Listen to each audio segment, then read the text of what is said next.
Hello everyone, welcome to Bind EduTech. Students,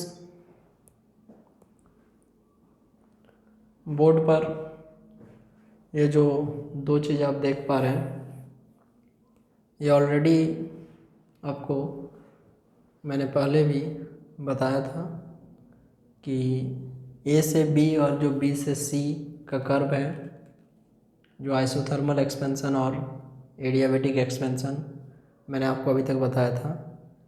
and इसके बाद step 3, अभी तक 2 स्टेप बताया था, तो स्टेप 3 में क्या करेंगे हम लोग। The gas is now placed in thermal contact with the sink at temperature T2। Step 3,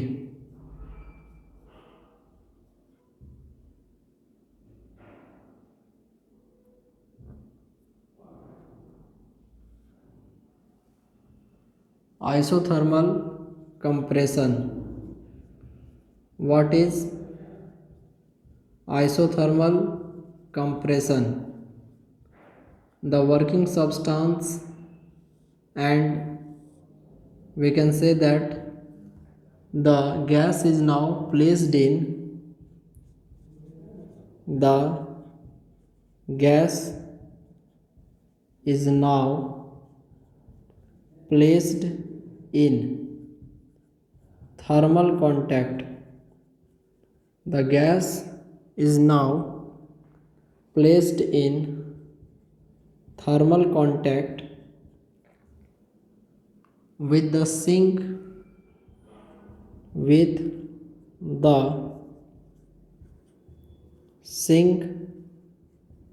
at temperature T2. The gas is now placed in thermal contact with sink at temperature T2. The gas is slowly compressed. The gas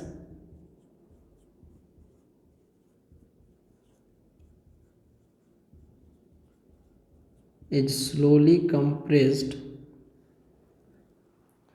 so that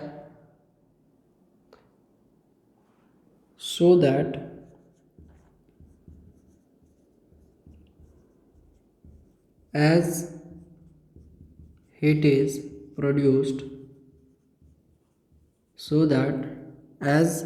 produced it easily flows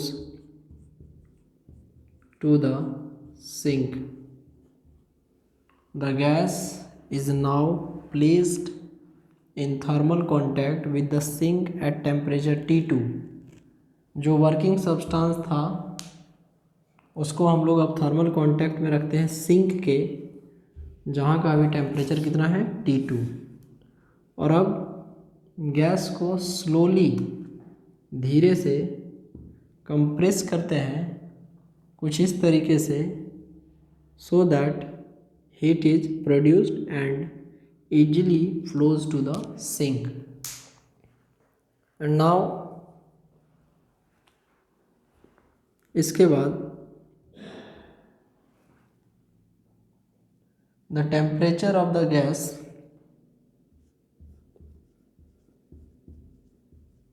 the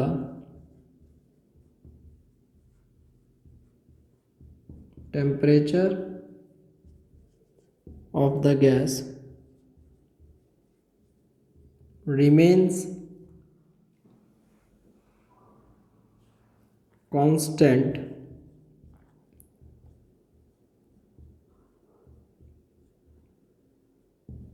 at T2. The temperature of the gas remains constant at T2. If Q2 heat is released by the gas to the sink, मान लीजिए if Q2 is the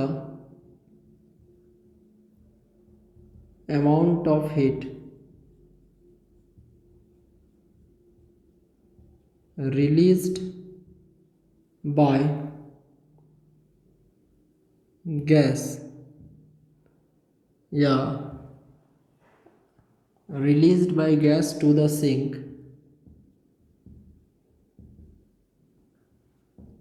and W3 is the work done by the gas. W3 is the work done by the gas. Work done उसमें bye the gas था, इसमें हो जाएगा work done on the gas by surrounding. Work done on the gas by surrounding.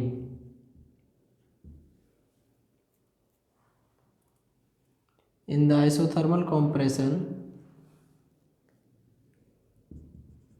in the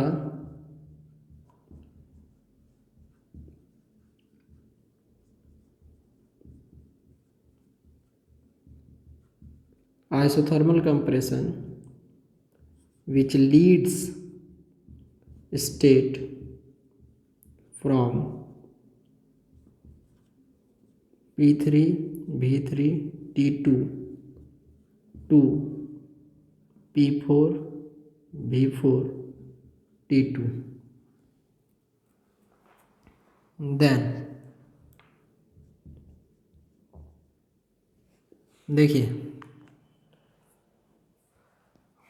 इसमें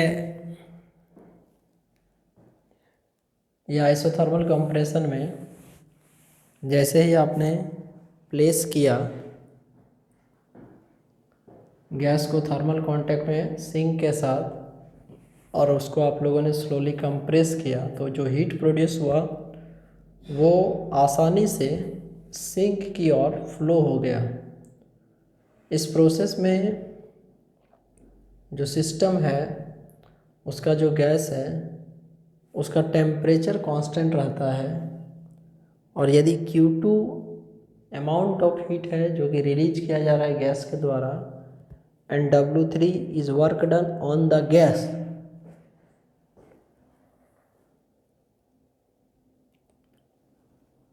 by surrounding, तो ये state को कहाँ से कहाँ ले जाएगा. तो already here we are in the state P3 V3 T2 and इसमें ये स्टेट को ले जा रहा है P4 V4 T2 and this is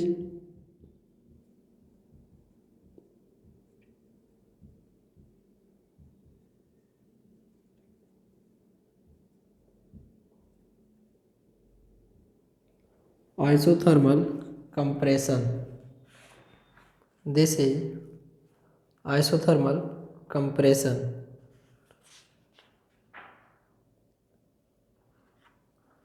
और यहाँ पे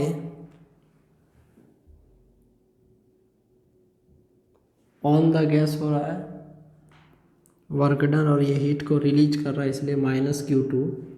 तो then work done W3 is equal to Q2 और ये हो जाएगा R T2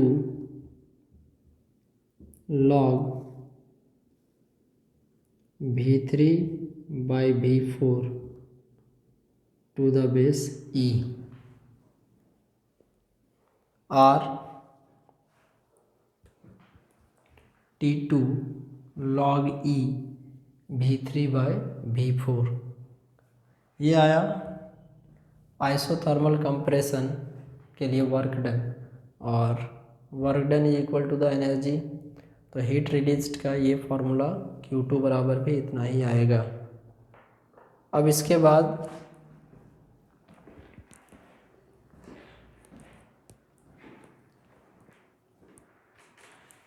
हम लोग देखेंगे जो सबसे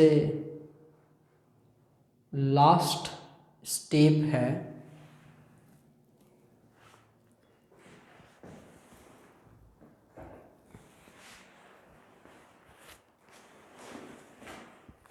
एडियाबेटिक कंप्रेशन। अभी जो कंप्रेशन हुआ इसमें प्रेशर बदला P3 से P4, वॉल्यूम बदला V3 से V4, but the temperature remains as it is T2 से T2। That's why this is isothermal compression, but the last step where we will discuss about the adiabatic compression, उसमें क्या होगा,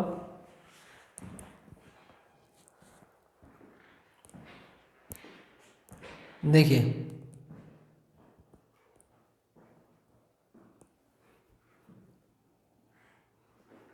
इसको आप equation number 3 मान लें। Step 4,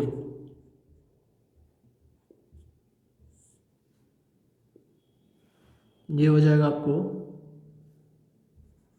adiabatic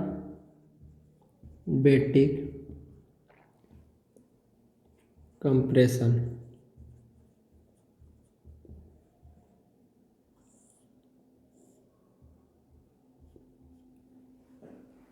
अब adiabatic compression जैसे ये है तो इसमें क्या किया जा सकता है, तो सबसे लास्ट स्टेप में आप देख सकते हैं कि जब साइकिल पूरा करने के लिए यहाँ पर आपको फॉर्मूला हो जाएगा that the cylinder is again placed on the insulating stand. अब जो सिलेंडर है उसको हम लोग इंसुलेटिंग स्टैंड पर रखते हैं। इसमें लिखेंगे the cylinder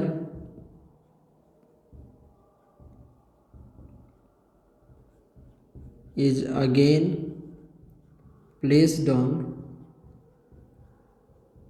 insulating stand।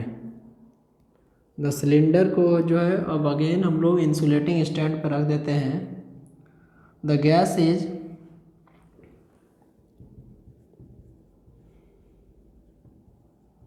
Gas is further compressed. जब हम लोग सिलेंडर को इंसुलेटिंग स्टैंड पे रख देते हैं उसके बाद क्या करते हैं कि the gas is further compressed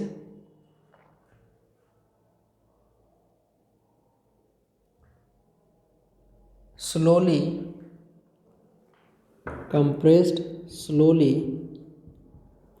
till compressed slowly till it returns to its initial state till it returns to its initial state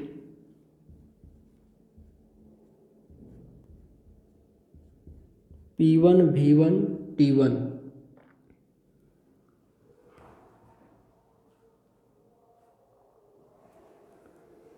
if W4 is the amount of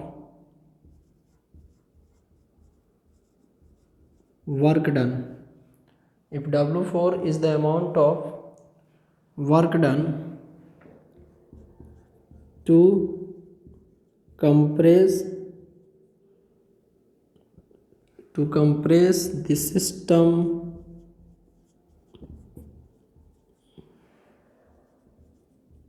adiabatically to compress the system adiabatically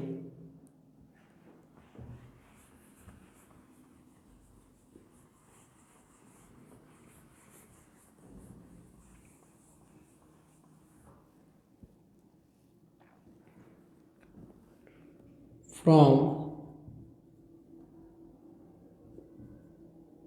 P4 V4 T2 to P1 V1 T1. If W4 is the amount of work done to compress the system adiabatically from P4 V4 T2 to P1 V1 T1, then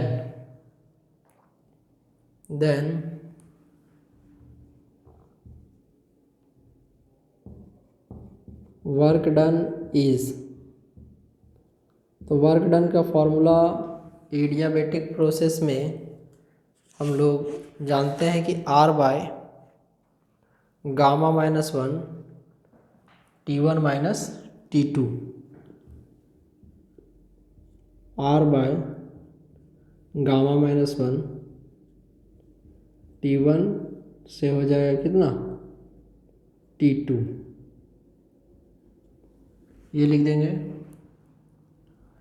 अब इसके बाद let this is our equation number 4, यहाँ पर जरा mention कर दें।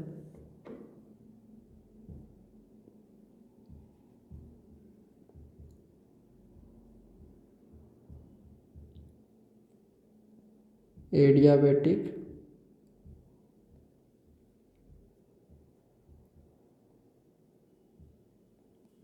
Compression, देखिए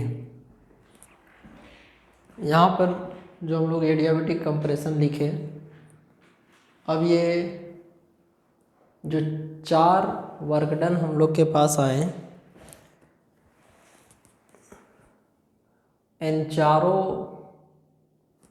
जो सेपरेट वर्क डन है, हम लोग इन सब का सम करेंगे, जिससे कि हम लोग को नेट वर्क डन प्राप्त होगा।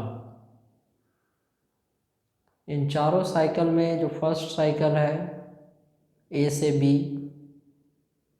जिसमें प्रेशर चेंज करता है P1 से P2, वॉल्यूम चेंज करता है V1 से V2, टेम्परेचर चेंज नहीं करता है, तो ये आपका आइसोथर्मल एक्सपेंशन हुआ। B से C में आप देखिए ध्यान से, प्रेशर बदला P2 से P3, वॉल्यूम बदला V2 से V3 एंड टेम्परेचर T1 से T2। तो second step B to C is the adiabatic expansion. Third one, which is isothermal compression, pressure changes from P3 to P4, volume changes from V3 to V4, but temperature remains as it is from T2 to T2. And the step 4, D से A, इसमें आप का जो pressure है P4 से P1, volume V4 से V1 and जो आपका टेम्परेचर है वो T2 से T1। अब इसके बाद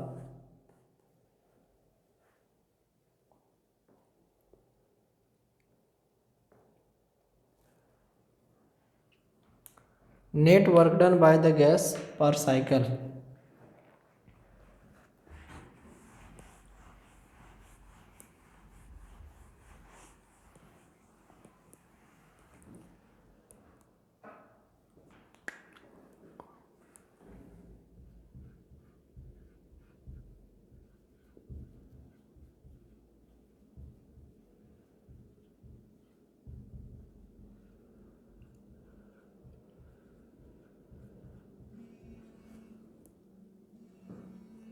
net work done by the gas per cycle.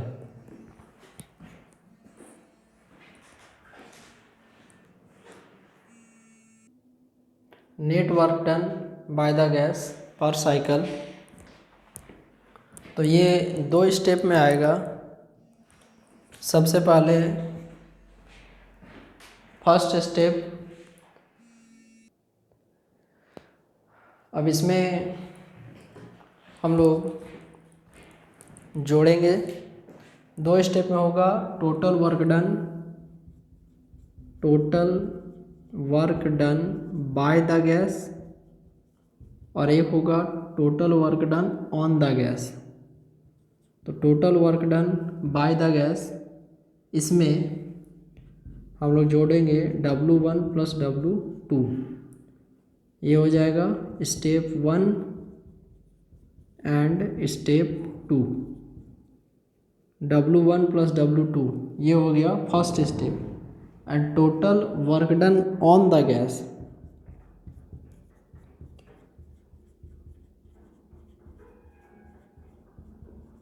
Total work done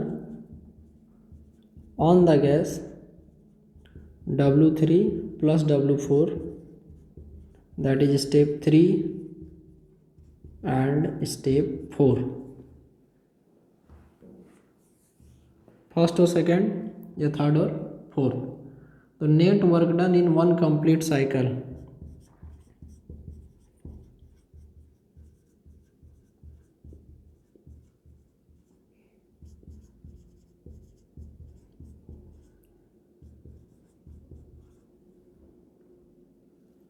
एक साइकिल में यदि टोटल वर्क डन निकालना है तो इसके लिए क्या करेंगे, W बराबर W1 plus W2 plus minus W3 plus minus W4। अब आपके मन में ये क्वेश्चन आ सकता है कि यहाँ और यहाँ पे माइनस क्यों लगाए। तो देखिए, ये है work done by the gas, और जब work done on the gas होता है तो उसको हम लोग माइनस में ले लेते हैं। लेकिन W2 जो है और जो W4 है वो एक दूसरे के बराबर है। W2 और W4 जब एक दूसरे के बराबर है तो W बराबर W1 plus W2 minus W3 minus W2, ऐसे लिख सकते हैं। कैंसिल हो जाएगा तो W बराबर W1 माइनस W3। अब ये जो आया W1 माइनस W3, एक्चुअली ये है Q1 माइनस Q2, और जब Q1 माइनस Q2 आपको यहाँ पर बचेगा तो ये आपको देखिए,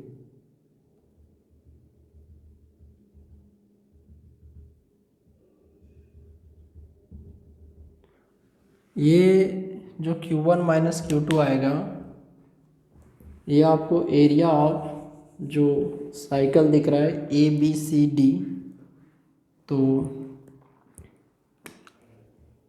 W is equal to area of ABCDA। और इसका मतलब क्या हुआ कि hence in a Carnot heat engine, hence in a Carnot heat engine the mechanical work done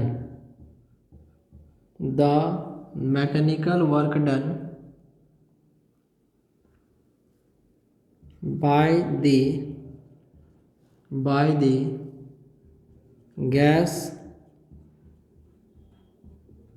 per cycle is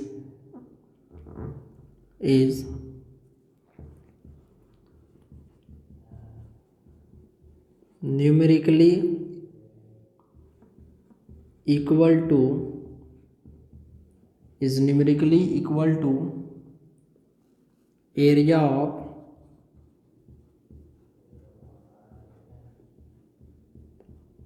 Carnot cycle.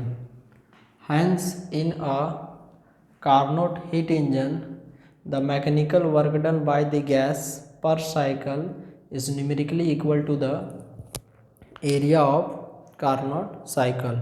मतलब कार्नोट साइकिल का एरिया जितना बड़ा होगा उतना ही वर्क डन यहाँ पर मैकेनिकल वर्क डन वहाँ पर हैपन होगा। मतलब यदि कार्नोट साइकिल बड़ा दिख रहा है, इसका मतलब, इसका मीनिंग ये हुआ कि उस जगह पर आपको जो वर्क डन है वो ज़्यादा होगा, और यदि कंपैरेटिवली वो आपको स्मॉल साइज का मिल रहा है तो इसका मतलब वहाँ पर जो वैल्यू है वो कम होगा। अब इसके बाद आगे हम लोग इस साइकिल का एफिशिएंसी पर बात करेंगे। How much is the efficiency of a Carnot engine. तो इसके बाद और next topic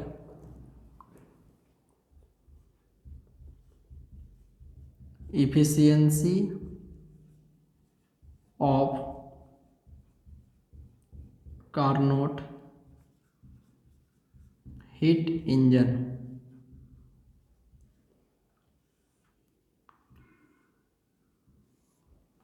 Okay students, take care of yourself. Thank you very much. Bye.